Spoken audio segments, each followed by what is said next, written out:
Hi! Sunday குட்டி vlog பார்க்கலாமா? இந்த வள்ளிக்கடை மீனவன் சொல்லிட்டு இந்த ஷாப் வந்து நெறைய வாட்டி நான் இன்ஸ்டால பார்த்துருக்கேன். சரின்னு இங்க மீன் வாங்க போலான்னு போனேங்க. இங்க என்னன்னா ஏகப்பட்ட கும்பலு. இவங்க வந்து ஃபிக்ஸட் ரேட் தான் வச்சிருக்காங்க. 1 கேஜி, 1/2 கேஜி அப்படிதான் மீனே வந்து தராங்க. சண்டே அதுவும் எப்பவுமே மீன் தான் வாங்கிட்டு இருக்கோம். சரி இந்த வாட்டி வந்து மட்டன் வாங்கலாம்னு நான் நினைச்சிட்டு இருந்தேன். என்ன கேட்ட?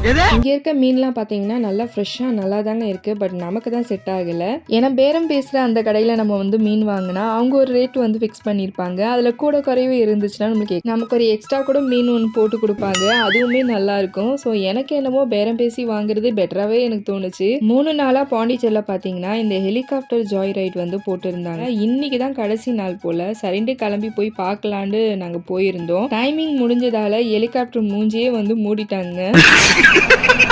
ஒரு ஆளுக்கு பார்த்தீங்கன்னா 5,999 ஒன்லி போட்டு இருந்தாங்க. 20 நிமிஷம் தான் நினைக்கிறேன் இந்த ரைடு போகிறதுக்கு. ஆனால் எனக்கு என்னவோ இந்த காஸ்ட் ரேட் வந்து இந்த நிமிஷத்துக்கு ரொம்பவே அதிகம்னு எனக்கு தோணுச்சு. இந்த காசுக்கு ஒரு 20 நிமிஷம் வானத்தில் வட்டம் அடிக்கிறதுக்கு இல்லாதப்பட்டவங்களுக்கு செலவு பண்ணலாம், என்னுடைய தனிப்பட்ட கருத்து. அதுக்கப்புறம் சென்னை சில்க் வாசல்ல இந்த வந்து டெடிபேர் பொம்மைலாம் வச்சு ரொம்ப க்யூட்டாக இருந்தது. தீபாவளி வரதால பாண்டிச்சேரியை செம்மையாக களை கட்டிட்டு இருக்கு. நிறைய ஷாப்பில் வந்து இந்த மாதிரி அழகாலாம் பண்ணியிருக்காங்க. அதுக்கப்புறம் வீட்டுக்கு தேவையான வெஜிடபிள்ஸ் ஃப்ரூட்ஸ்லாம் வாங்குறதுக்கு போத்தீஸ் போயிருந்தோமா, அங்கேயும் கொஞ்சம் பர்ச்சேஸ் பண்ணிட்டு ஐஸ்கிரீம் சாப்பிட்டு வீட்டுக்கு வந்தாச்சு. அடுத்த குட்டி விலாகில் சந்திக்கிறேன். அது வரைக்கும் பாய்.